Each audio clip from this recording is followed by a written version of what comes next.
All right, so got a message, a highlighted message on YouTube on one of my reels that I posted, and it's from Cosmonaut Space Now. And this person writes, "Hi, I was wondering if I should buy a Teenage Engineering product. I have seen your videos of the field system products, and I really have wanted to get one, but they just seem so overpriced. Do you think I should get one or find another option with better value?" Thinking emoji. Good question. I really thought about this one. Kind of took some days and just thought about it, and I thought about like what I would do if I could do it over again. Um, would I change anything?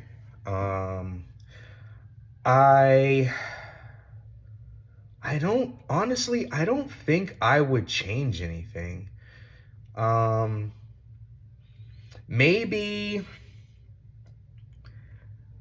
I think just optimally, it would have been I would have skipped the OG OP1 and gone straight for the field. I honestly think that's the only thing I would have changed. And then I would have had a lot more money, and I could have bought at least a recorder, a TP7 or a TX6 used or something. That plus, maybe if I bought a few less pocket operators, I could have optimized the gear. Other than that, I wouldn't change anything. I wouldn't get something else. I think starting with my background probably give you a better idea where I'm coming from. I have no music background. I have no connection to music through my family. None of my parents aren't really into music. None of their siblings or parents are into music. But on my wife's side, it's completely the opposite. Their parents are musicians. They grew up with music. It's a big part of their lives. And that was part of what inspired me to want to learn. But this is not my first attempt. I've attempted in the past to try to learn like finger drumming and like try to catch on to production and music, but it just didn't catch. And I think being at this point right now today, I think the reason why is because of the education. It just didn't work for me. I didn't like Fruity Loops. Like I wanted to like Fruity Loops, but it just didn't work for me. I just couldn't figure it out, and it just didn't work. It just didn't make sense to me. I couldn't make it. I couldn't make music. It was just not my thing. Um, then I tried like the hardware stuff. I think I ended up getting like the first generation machine. Um, that went all right. I like the drumming aspect of it, but I had to fight too much with the software and fight too much with like, Ableton, and I just didn't want to deal with it, and I just put it away. Then I kind of got back into it a couple of years ago with the MIDI fighters. I jumped back on the MIDI fighters and started getting into that.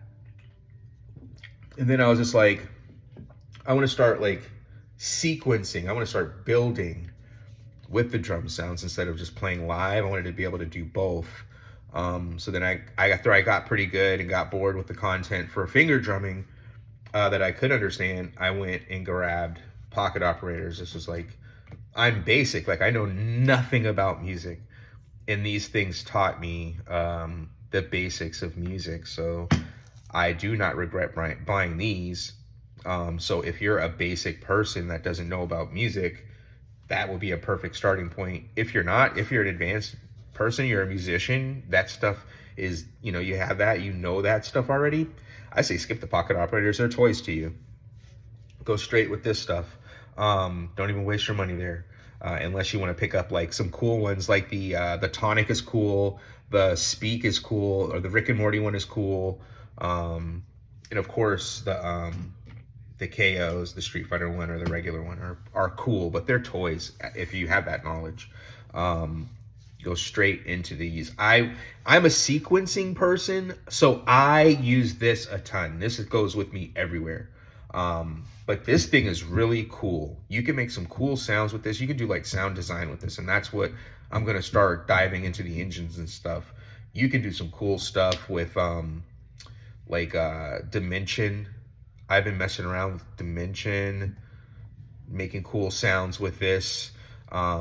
It's just a cool like waveform editor, but I need to get the manual and learn how to use it. Um, this stuff's expensive. Yeah, it is expensive, but any good gear is going to be expensive. Um, Unless you're looking to go like the cheap route, like Ableton Move and Ableton, then I mean, yeah, but I just don't like Ableton.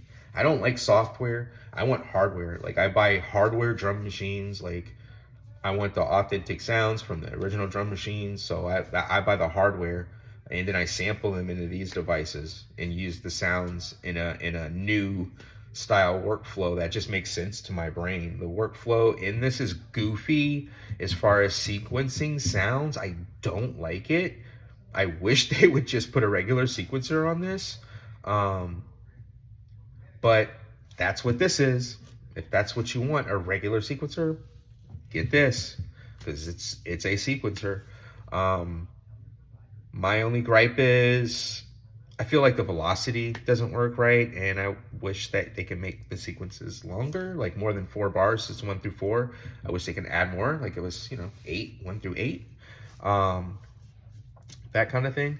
But yeah, other than that, um, I really don't. I really don't. For me, anyways, I don't see anything I buy would be a companion. Like it wouldn't be a replacement. Like the TR-1000 can do everything that both of these devices can do and more, and it has the authentic sounds.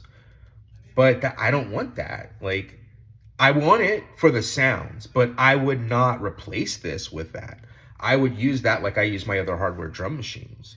I would use it as a sound bank for the original sounds. I would sample onto these and I would play with these.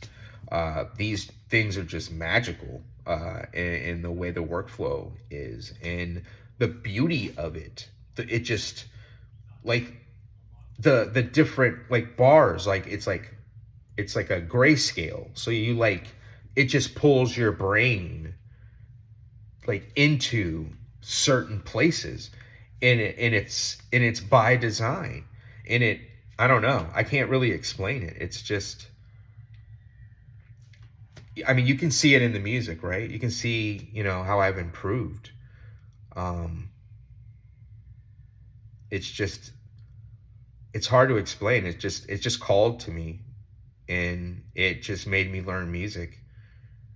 And I don't think I would have ever been able to learn had it not been for these devices.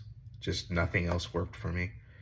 And then now that I learn from these devices, now the other stuff makes sense to me. But I would say if you are a non-sequencer, if you're a non-grid person, um, OP1 field. If you want to make soundscapes and atmospheric stuff and sound design and that kind of thing and like multi-dimensional sounds, it's this. The drum sounds sound better. The audio just sounds better. The sounds sound better on this. Um, this is just a sequencer. And I love it for that. That's why this thing, I mean, every time I leave the house, this thing goes with me. Um, I rarely don't have this thing on my body. I just go everywhere with it. So, yeah, I'm the next thing I want is the TR-1000. But again, I'm not replacing any of this with that. I'm just going to use it for its sounds. Just lost out on an auction for a TR-606. Bummed about that. Just picked up a 707. I don't know. I don't know what I do. Maybe I get a Behringer or a Roland 808 or something. But yeah, hopefully this answers or helps you with your decision. I know it's long, but have a chat with me, I guess. Peace.